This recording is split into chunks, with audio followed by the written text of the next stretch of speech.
Welcome to Money Secrets with Bill and Mike. I'm Mike Tove. And I'm Bill Alexander. So today, Bill, we do a little bit with annuities from time to time, and that's almost a dirty word sometimes out there. We need to talk about annuities because it seems like every financial person out on the streets pushes annuities on the public, and I think we need to talk about it, the good, the bad, the ugly. Yeah. Because annuities is such an important topic. It is, and and like anything, there are times when an annuity makes a lot of sense, and there's times when they probably don't. I think that's the real key. Yeah. I know in my practice, and I'm an attorney, I have been practicing law for 40 years with W.G. Alexander and Associates located in Raleigh. And our law practice is focused on estate planning, which has a lot of tax planning involved in it, as well as elder law and asset protection planning. And annuities fall into that, good and bad. Right. I have an insurance and financial planning services firm called AIN Services in Cary, and we do an awful lot of annuity business, but we're careful about making good and appropriate recommendations, and there are times when I tell people that an annuity is not necessarily the best solution for a particular need, that there are other areas, and the reality is that there's all kinds of different financial solutions. It's about picking the right one without a preconceived bias. Absolutely. Well, Mike, when we come back, let's talk about annuities and how to look at annuities for each person out there. And so we'll be right back.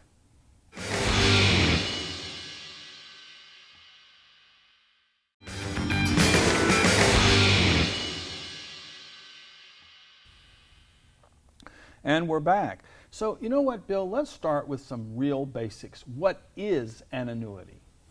Well, an annuity is an insurance contract, and in every instance, it's a complex contract. Well, I've got to contradict that a little bit. I'm not fond of the word complex. I think sophisticated is a little better term. You know what's complex? My new car is complex. I mean, I don't know if you've ever looked at the engine of a new car. That thing scares the toots out of me. I wouldn't know what to do with an old engine, let alone a new one. But you know what's not complex? What's not complex is a good old-fashioned Model A Ford. I mean, those engines, you could just about take one apart and put it back together with a screwdriver and a spanner wrench. So why doesn't everybody drive a Model A Ford today?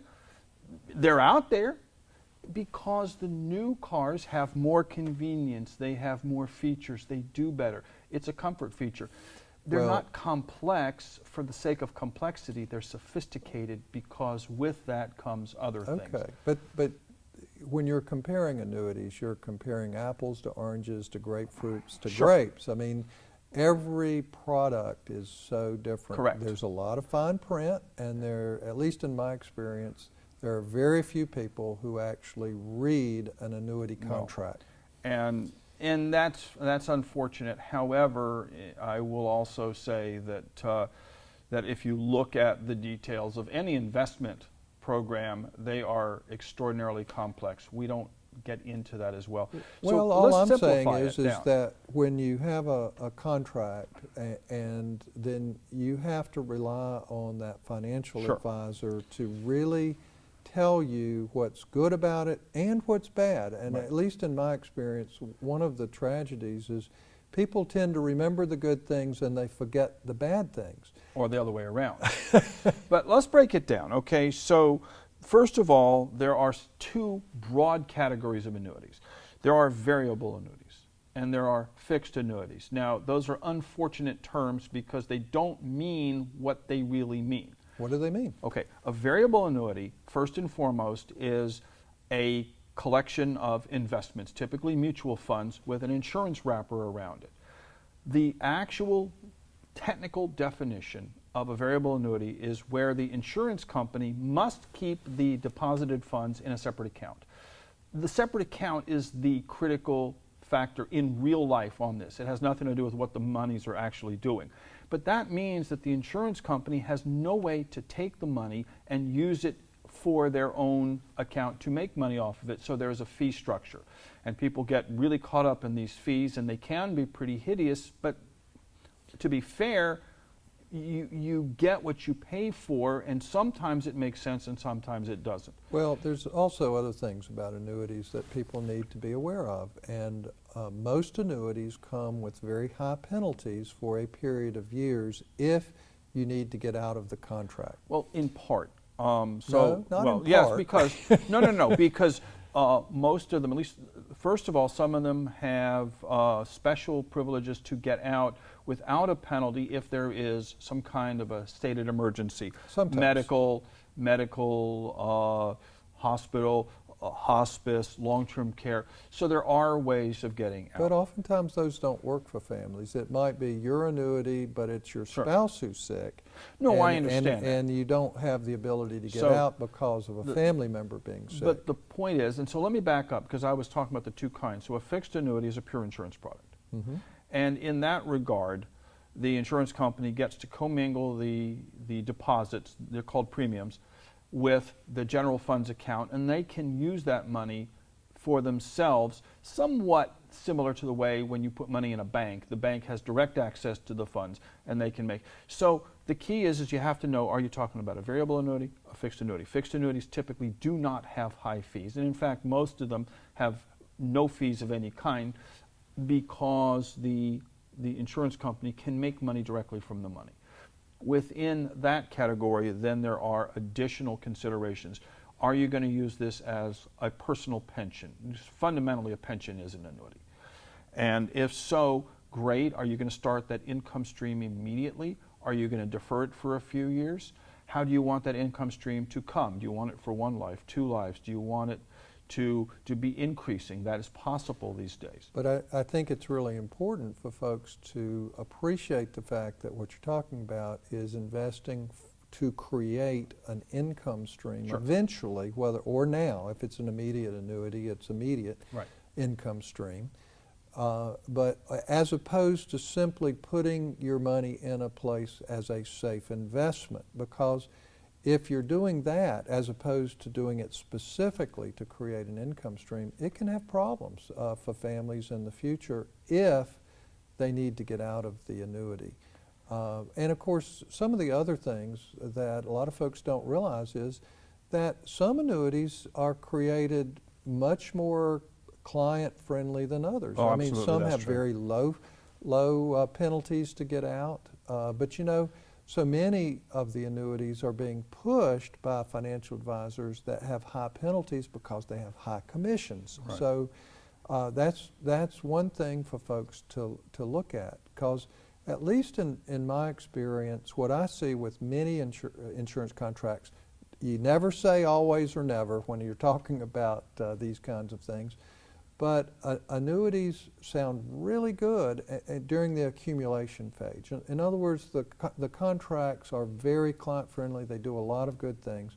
But most of the contracts, not all, when they start paying the income stream, there is very little money made on what's left in the annuity. Well, let's back that one up for a minute, because there are two different kinds of income payouts on annuities. So we'll come right back, and I'll help sort that one out a little bit.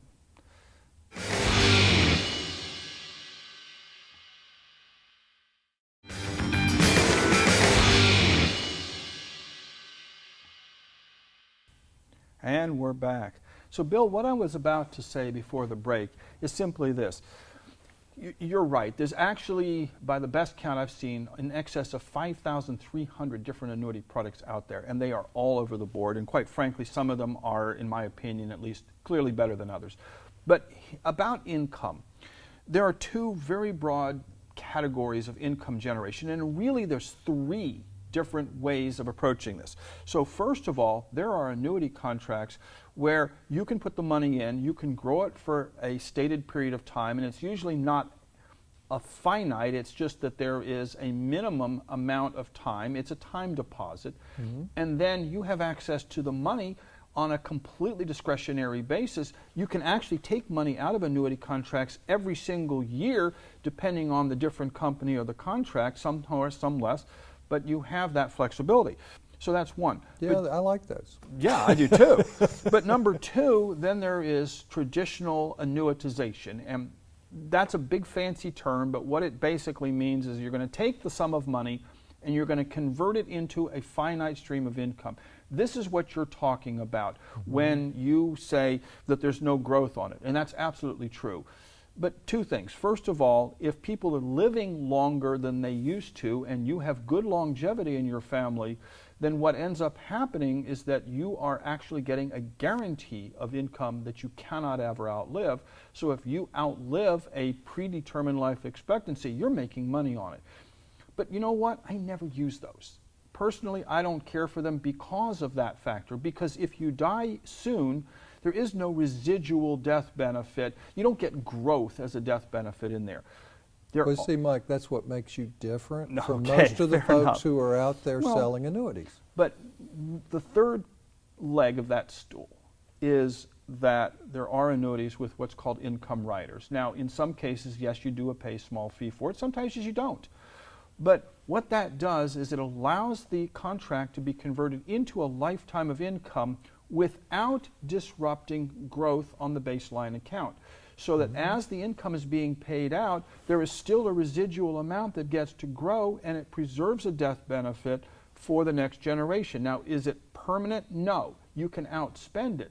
But if you live far enough out there where you have spent more than the contract was worth, okay, I'm sorry, you spent the money. It still comes in as long as you're alive, but there is no death benefit. But if you don't make your expectancy, yes, there's money left over. It goes to the kids, and they can even set it up to be an income for their lives. I don't disagree at all.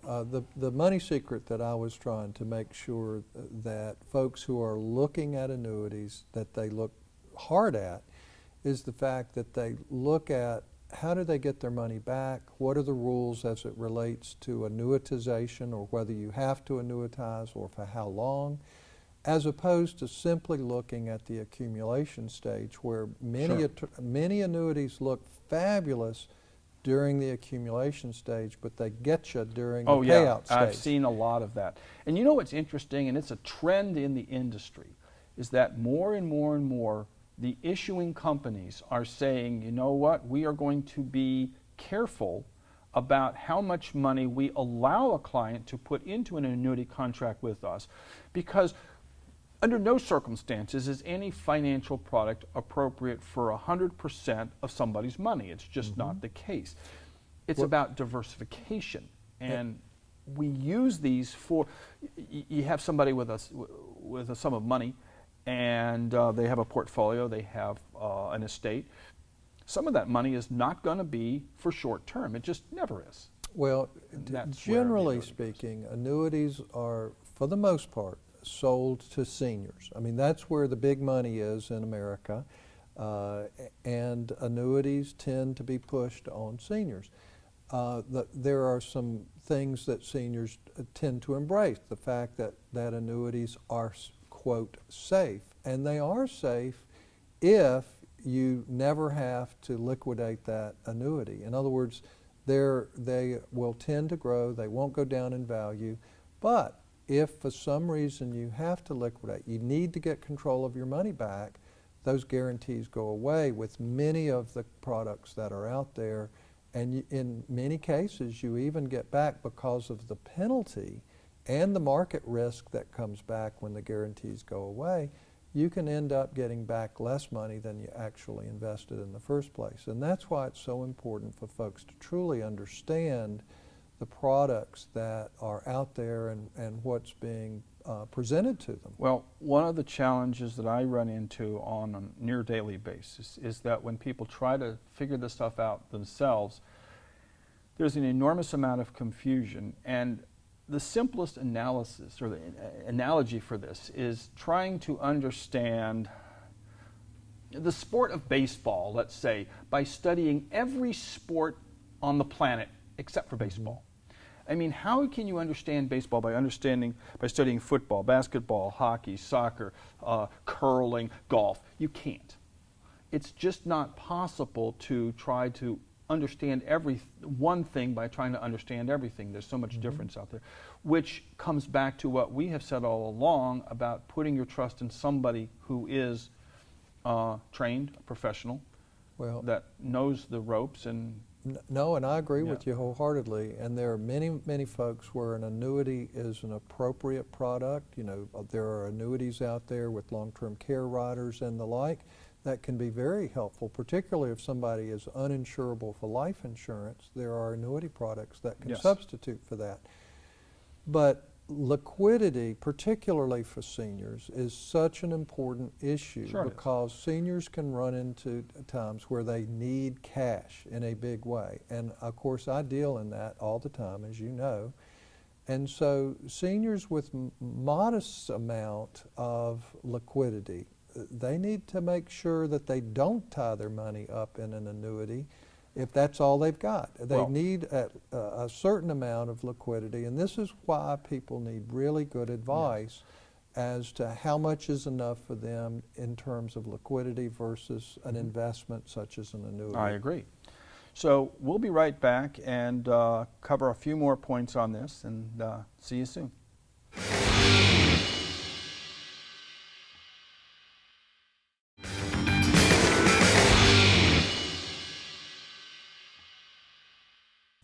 And we're back.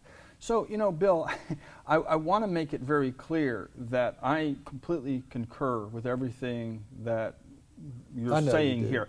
But one of the difference is, and this is where I experience sometimes a little bit of frustration, is that there are companies and there are products that are just better than others, and there's no other way to put it.